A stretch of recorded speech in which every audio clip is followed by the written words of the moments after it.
Esa madrugada moría un niño de 9 años y nacía una leyenda de coraje infantil que hasta hoy emociona. El niñito mártir, el niño gaucho. El Uruguay profundo tiene muchas historias que merecen ser recordadas, y al hablar de los hechos heroicos más notorios de la tradición oral del país, la historia de Dionisio Díaz es probablemente la que más se les venga a la cabeza a los uruguayos.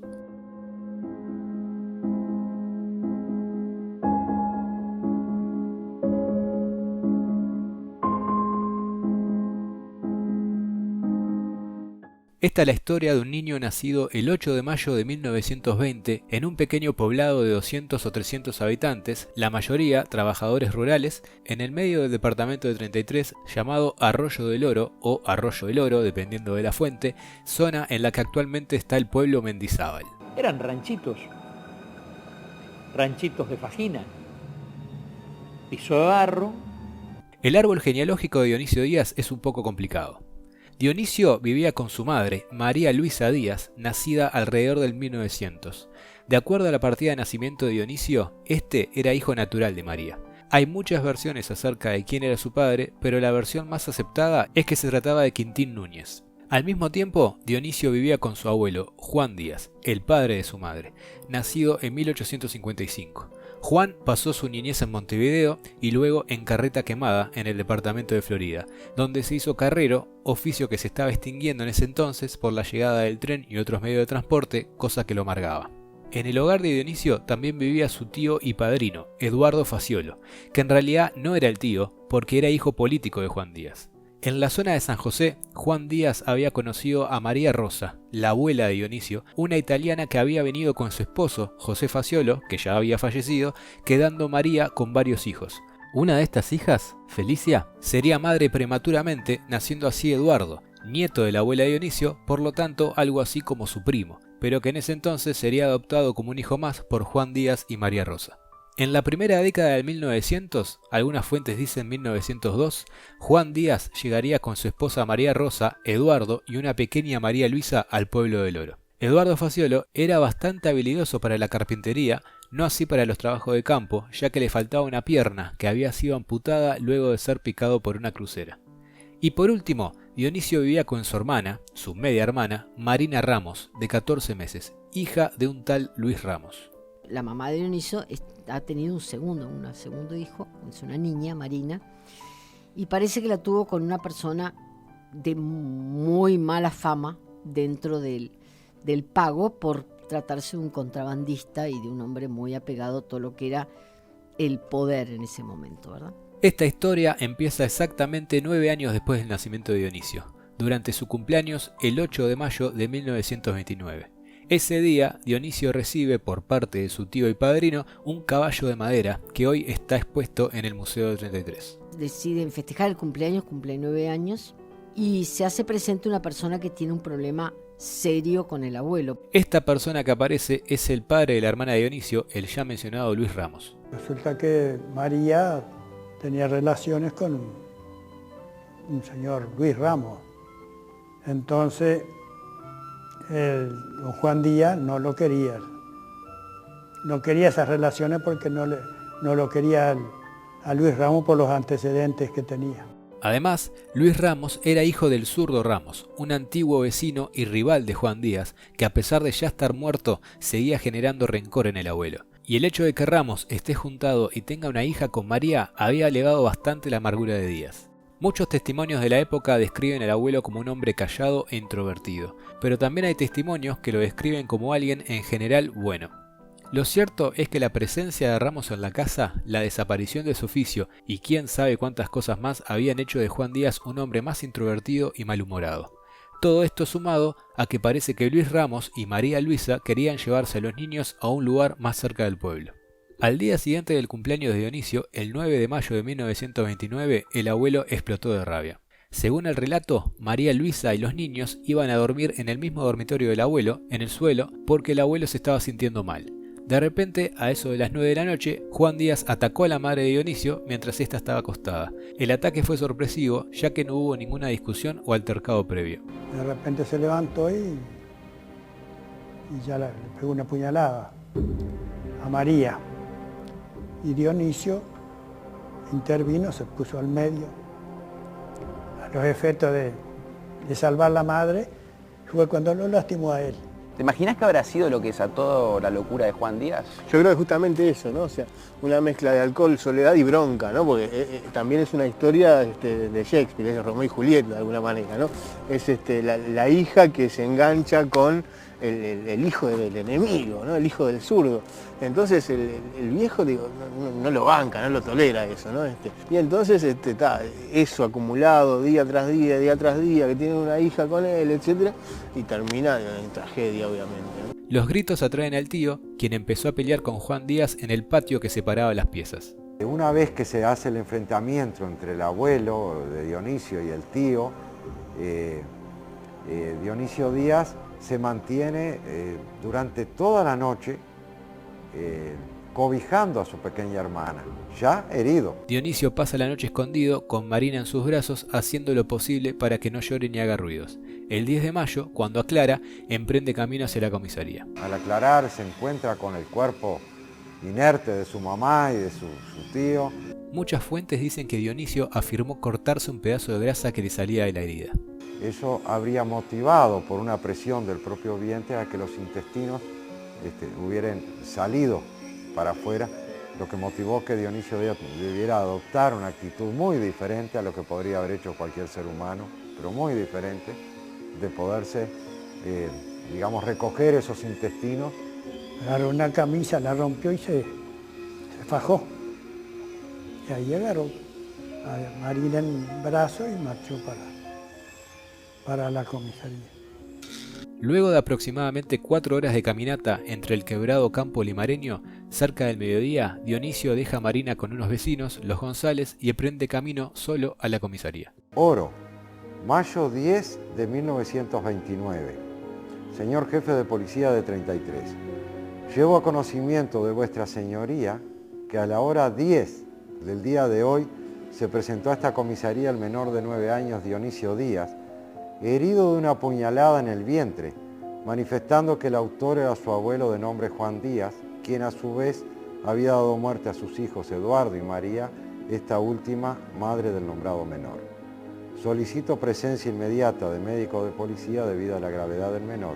Salgo para el lugar del hecho, no tengo más datos y saluda el comisario de la segunda sesión. La policía se dirige al lugar de los hechos. Allí encuentran a la madre de Dionisio en la pieza que usaba Juan Díaz a modo de dormitorio, con una herida en el corazón, otro corte en la espalda y 2 más en las manos. En otra pieza, a pocos metros, estaba el cuerpo del tío, con 6 heridas profundas en la espalda y otra en el brazo izquierdo. En el patio hay señales de lucha. 20 horas pasarían desde el ataque para que un doctor atendiera a Dionisio. Entonces fíjense en que él termina muriendo por una peritonitis. Es decir, que hubo todo un proceso infeccioso para poder llegar a la peritonitis. Dionisio murió el 11 de mayo alrededor de las 10 de la mañana mientras era trasladado al hospital de 33, 36 horas después de producidas las heridas. Los vecinos, la policía y hasta el propio juez organizaban patrullas para encontrar a Juan Díaz. Todos veían a su perro que se paseaba alrededor de una laguna. El 6 de septiembre siguiente, casi 4 meses después del incidente, el cuerpo de Juan Díaz apareció flotando en las aguas de esa misma laguna. La historia impactó mucho a la gente de la zona, tanto que llegó a Montevideo, donde el diario El País envió a un periodista, José Flores Sánchez, a documentar lo ocurrido. Incluso se hizo una película sobre este hecho ese mismo año. El pequeño héroe de Arroyo del Oro es una película muda de 1929, aunque algunas fuentes dicen que es 1933, Cinemateca dice que es 1929, dirigida por Carlos Alonso, película que se considera el primer éxito cinematográfico de la historia, no solo de Uruguay, sino de Sudamérica. La película narra los hechos tal cual como se les conoce oficialmente, ya que está basada directamente en la crónica policial documentada por el mismo periodista que había mandado el diario El País, por lo que sus escenas vienen muy bien para ilustrar este video. La historia de Dionisio Díaz y su caminata para salvar a su hermana mientras estaba herido termina ahí, pero desde el momento en que la vida de Dionisio terminó, comenzó su leyenda. Tanto es así que se han escrito muchos libros en torno a esta historia y en muchos de ellos se ha tratado de esclarecer ciertas dudas que parecen no encajar en todo el relato. Hay una historia oficial, la que se contó durante décadas en las escuelas, donde la cosa cierra en sí misma y victimarios y víctimas se complementan y cierran y mueren todos. Pero es cierto que hay demasiadas dudas respecto a cómo se desarrollaron los hechos. La historia propiamente es una ucronía, claro. O sea, es algo que contiene algunos elementos de verdad. O sea, fue un múltiple crimen, los que se murieron, aconteció donde dicen que aconteció, pero de ahí para adelante todo lo demás está en telejuicio. Toda la historia se sostiene en un presunto testimonio de un niño de 9 años, herido desde la noche anterior, seguramente con fiebre, seguramente muerto de frío, de sed, de hambre, en shock, que además cargó con su hermana de 14 meses, seguramente que debía pesar entre 10 y 12 kilos, durante 5 o 7 kilómetros a campo traviesa, y que después tuvo la valentía de declarar una y otra vez la misma cosa al mismo policía, porque su únicamente a Gelos. Gelos escribe, Gelos escucha, Gelos vuelve a declarar, Gelos amplía y siempre Gelos. Un dato que se repite bastante respecto a la historia de Dionisio Díaz es el hecho de que el expediente policial escrito durante esos días había desaparecido, apareciendo una fotocopia del mismo muchísimos años después. Se trata de un múltiple crimen, aparentemente una cuestión de violencia familiar, de una familia pobre, sin ningún tipo de poder, sin ningún tipo de trascendencia, desconocido para todo el mundo, que sucede en el medio de la campaña en 1929, en 33. ¿Qué interés podría haber en desaparecer ese expediente? A esa pregunta nadie tiene respuesta hasta hoy, porque el expediente sigue extraviado.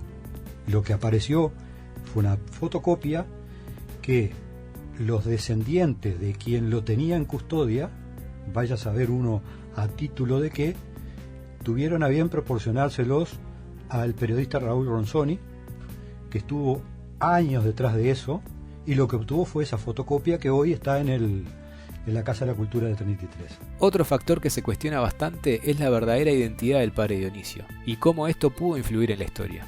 Si bien la versión más extendida y aceptada es que se trata, como ya dije, de Quintín Núñez. Curiosamente era un niño rubio de ojos celestes que no correspondían en nada a la familia Díaz, así que hay una sospecha respecto a una cosa que ocurría muy frecuentemente, que siempre en esos pagos había un señor, una especie de señor feudal, que se daba el lujo de sacarse las ganas con cualquier jovencita doncella que hubiera por el pago, ¿verdad? Muchas investigaciones e incluso poemas hacen énfasis en el aspecto físico de Dionisio, un niño rubio de ojos claros que al parecer no encajaba con el aspecto de los demás familiares, dato difícil de chequear. Y de ahí es que sale una de las más grandes teorías sobre la historia de Dionisio Díaz. También pudo haber sido la circunstancia en la cual se le achacó al abuelo de Dionisio un crimen que en definitiva mandó ejecutar un mandamás del pueblo para poder tener algo que ver con la mamá de Dionisio esa noche, ¿no? Lo cierto es que para algunas personas el hecho de que haya sido el abuelo quien atacó a la familia no cierra. Muchas fuentes afirman que el nacimiento de Dionisio había generado en la vida de Juan Díaz la aparición de una ternura que conmovía a sus allegados. Incluso fue él mismo quien viajó a Pueblo Vergara para registrarlo.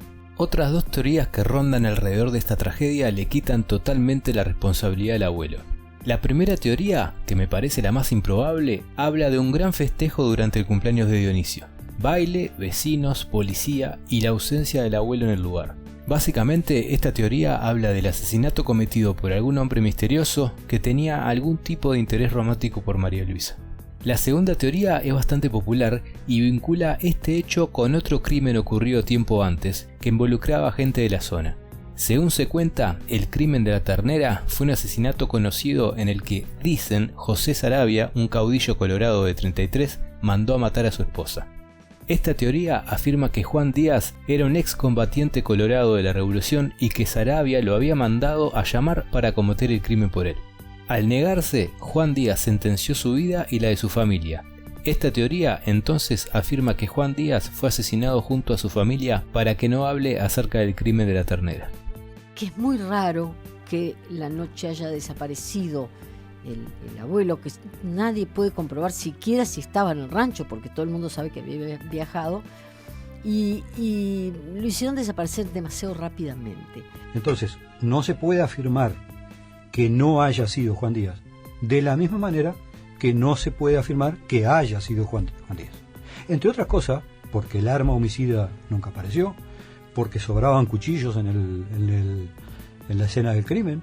La posición original de la gente que estaba muerta, ¿no? Se desfiguró de una manera la escena del crimen que es absurda. Por ejemplo, el hijastro de don Juan Díaz, que es Eduardo Faciolo, tío de Dionisio, supuestamente aparece en su rancho, caído, muerto, con la cabeza hacia la puerta, o sea, estaba como trancando la puerta. Y entonces uno se pregunta si ellos mismos sostienen, la policía, en su informe, que el hombre había caído herido en el patio y se había ido arrastrando hasta su rancho. Uno dice, ¿cómo hizo para arrastrarse con la cabeza hacia atrás? También se cuestiona lo del suicidio del abuelo. Cuando aparece unos meses después. Esos suicidios extraños son difíciles de explicar. Que además aparece luego suicidado al poco tiempo, al cabo de unos meses, suicidado, ahogado también en circunstancias extrañísimas, porque aparece con una piola que se ha cortado, como que quisieron hundirlo en una laguna y no pudieron del todo. Es decir, todo es raro. Y a esto le sumamos todo lo relacionado al accionar de las autoridades desde el momento en que Dionisio llegó a la comisaría. Pero llegó y el tema es que no lo atendieron como correspondía, lo dejaron en un catre. En los principios fue una partera, que era lo más parecido a la médica. El médico llegó de tarde y si bien recomendó que convenía llevarlo a Vergara o a 33, no lo hicieron. Y la preocupación por ocuparse de la escena del crimen tampoco es muy realista. Y todos los testimonios están muy fragmentados y además el propio expediente desapareció. De manera que no sería nada extraño pensar que ahí hay una maquinación, digamos, que no corresponde exactamente a la realidad. Y para sumarle más tragedia a la historia, lo cierto es que el final para Dionisio pudo ser totalmente distinto. Prioriza ir a donde se habían producido los asesinatos, es decir... prioriza a los muertos y no los vivos. Ahí está. El médico tiene que hacer una cosa ahí medio como de forense. En vez de correr a atender al niño, exacto, van primero, las horas van pasando, se había desangrado ese chico ahí, ¿no? Atienden todo el lugar donde se habían producido los asesinatos y está el chiquilín vivo ahí, ¿sí? Y muriéndose. A Dionisio podrían haberlo salvado. Nos podríamos haber quedado con la tranquilidad de conciencia, la sociedad de 33 se podría haber quedado con la tranquilidad de conciencia que se podría haber hecho todo. No lo salvaron porque no priorizaron el hecho de que el niño estaba herido.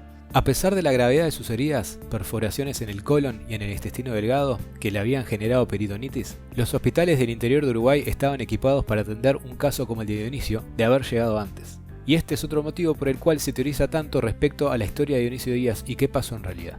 Pero bueno, para finalizar, vale la pena aclarar, todas estas especulaciones se centran en el ataque, en los motivos de los asesinatos y en lo extraño que resultó todo el accionar policial en los días siguientes. Ninguna de estas teorías pone en duda el accionar de Dionisio y su posición de héroe en esta historia. Lo que a mí me sorprende es que vos lo ves como una historia que pasó hace mucho y que todavía tiene a la protagonista principal, a la niña viva. Entonces todavía no va el final. El final estaría bueno conocer a Marina, ¿no? Directamente, ¿no?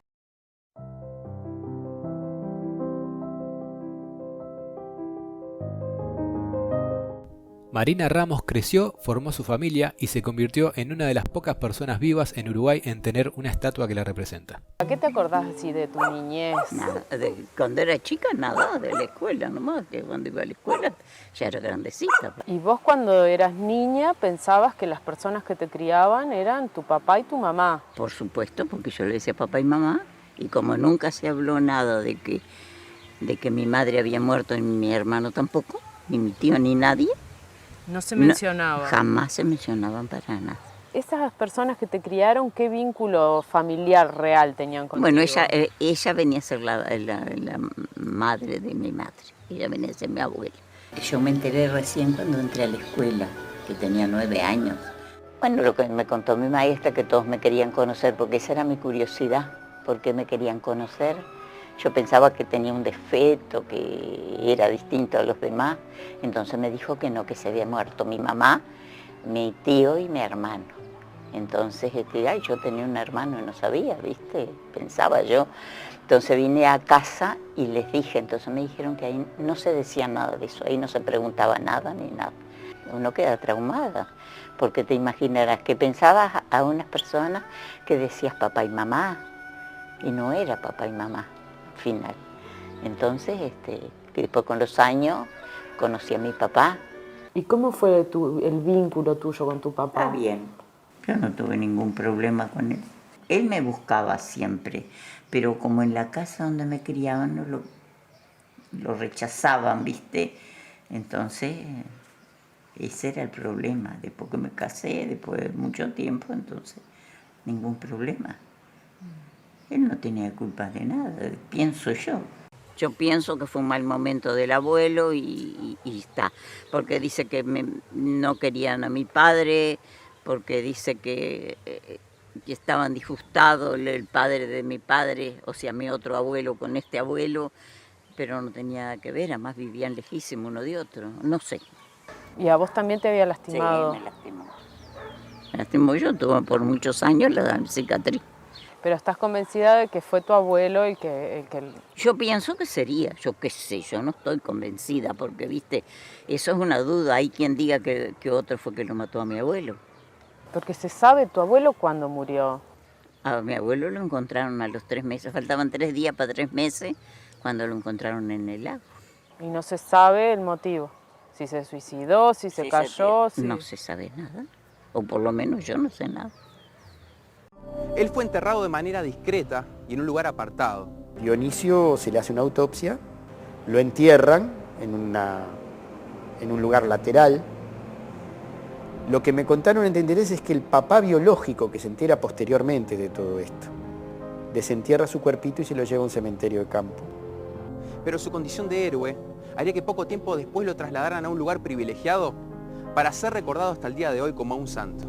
La autoridad interviene, vuelve a desenterrar el cuerpo, lo lleva de nuevo a la ciudad de 33, donde finalmente las fuerzas vivas le hacen ese pequeño panteón, monumento, que uno ahora entra por el cantero central, por el sendero central del cementerio de 33, y al fondo ahí está ese panteón lleno de flores, ¿no? Y de recuerdos y de placas. Y así termina este episodio dedicado a Dionisio Díaz, un héroe nacional que, como siempre pasa, quizás no es tan conocido como debería, pero sí cala profundo en los que lo conocen, y sin dudas es un héroe departamental. ¿Vos crees que hay gente que lo toma como una especie de santo a tu hermano? Bueno, pienso que sí. Es una devoción popular en 33. He visto en las caminatas gente que ha venido de Montevideo, Maldonado de la Valleja, como en este año. Los he visto desplazarse de rodillas, los he visto orar muchísimo frente. Dice que va a ser canonizado, no sé. Espero que el video les haya gustado y si fue así, su like, su suscripción y su comentario ayuda muchísimo a que la historia llegue a más gente. Saludos. ¿Qué significa para vos, Dionisio? A todo significa. Significa mucho y es mi orgullo, ¿viste? Por haber tenido un hermano como el que tú. Bueno, tú sabes que yo a mi abuelo lo perdono, porque todos en la vida tenemos un mal momento. Yo lo perdono. A pesar de que hizo todo eso, para mí está perdonado.